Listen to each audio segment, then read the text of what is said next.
Le monde financier, il est vraiment en train de trembler depuis une bonne semaine et on a l'actualité qui contrôle vraiment tous les marchés, que ce soit les métaux précieux, les bourses, les cryptos, il n'y a rien qui est épargné. Et à mon avis, déjà il y a beaucoup de personnes qui commencent à penser qu'on aura un crack comme en 2020.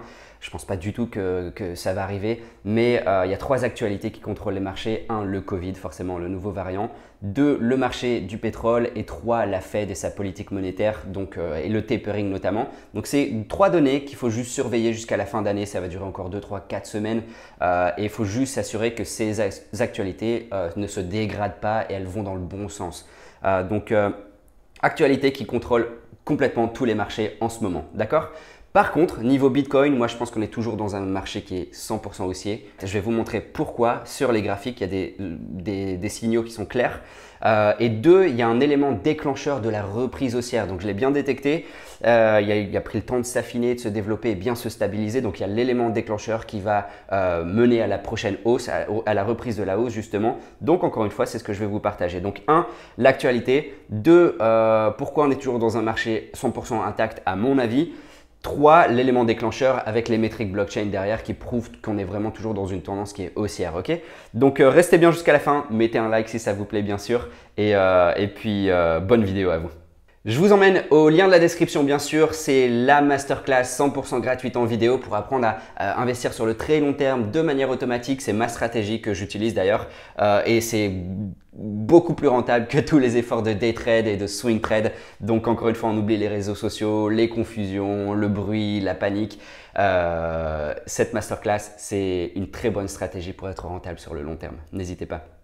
Ok, alors déjà, je vais commencer par dire que je pense que cette grosse correction, elle est liée à de la panique sur les marchés. Il n'y a pas forcément le nouveau variant Covid qui a fait craquer les marchés.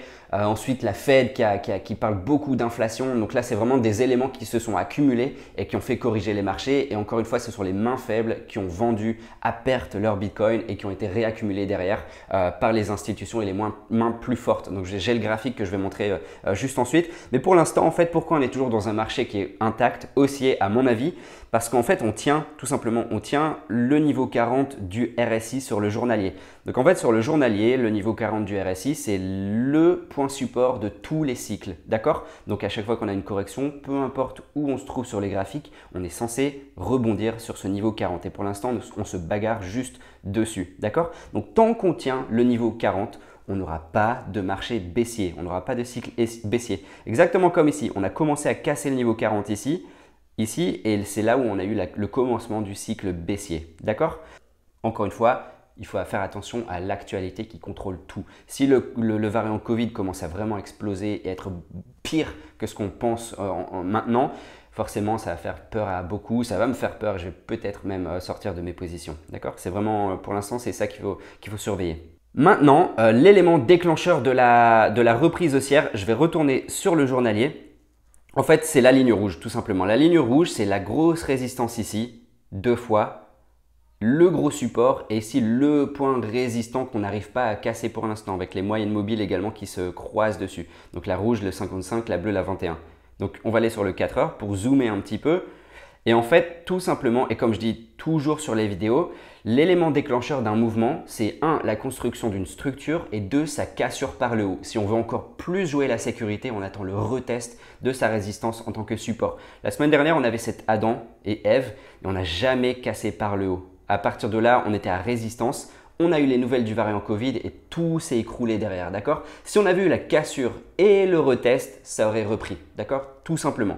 Donc 100% des positions en day trade, en swing trade doivent, à mon avis, être prises après la construction d'une structure. Ici, peut-être qu'on a un épaule, tête et épaule. On a bien le support ici, la ligne pointillée verte à 55 700, voir si ça tient pour le garder valide. Mais si on a cette épaule, tête et épaule et sa cassure reteste par le haut, ce sera la prochaine impulsion. D'accord? Si on échoue cette épaule, tête, épaule, on reverra certainement les 53 000.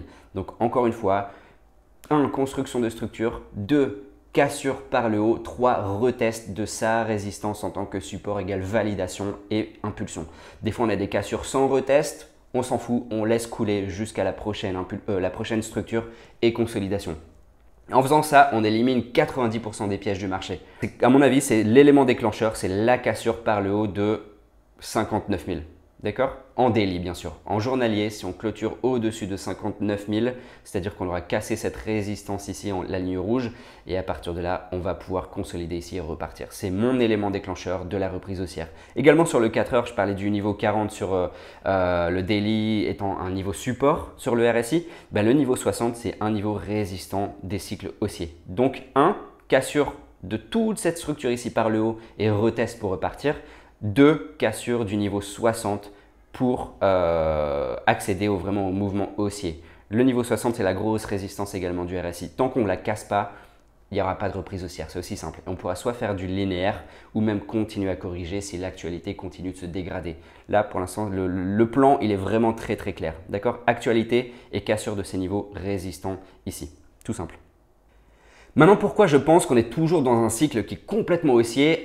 Parce qu'on est dans une grosse panique, une vente panique à cause de l'actualité. Il n'y a pas forcément de fondamentaux qui se dégradent pour l'instant. Et 2, on est vraiment ici dans un graphique qui montre le transfert à perte des traders qui sont court terme et qui se font justement liquider, qui paniquent. Soit ils sont liquidés de leur position, soit ils vendent leur position à perte parce qu'ils ont peur que ça se craque un petit peu plus. Et en fait, on se rend compte qu'à chaque fois qu'on atteint ces pics, cette ligne de tendance ici de ces transferts justement, ça indique la fin d'une correction, le bas d'une correction, à chaque fois.